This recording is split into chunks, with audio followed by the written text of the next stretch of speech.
अस्सलामुअलैकुम वरहमतुल्लाहि वबरकातुहू। मेरा नाम राहिया क्लास यूकेजी में पढ़ता हूँ। धानी धानी आंचल से दो चांद झलकने वाला है। मैं ईद मनाने वाला हूँ, मेरा चांद झलकने वाला है।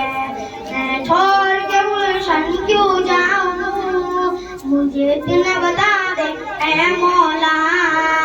मैं छोड़ के गुलशन क्यों जाऊँ, मुझे इतना बता दे ऐ मौला। जिस फूल की हसरत है दिल में, अब दिल के महकने वाला है। धानी धानी आंचल से दो चांद झलकने वाला है। मैं ईद मनाने वाला हूँ, मेरा जाम से लगने वाला है। मैं छोड़ के गुलशन क्यों जाऊँ, मुझे इतना बता दे ऐ मौला। मैं छोड़ के गुलशन क्यों जाऊँ, मुझे इतना बता दे ऐ मौला।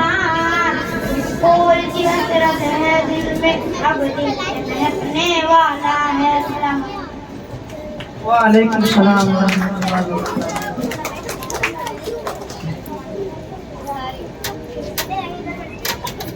क्या रे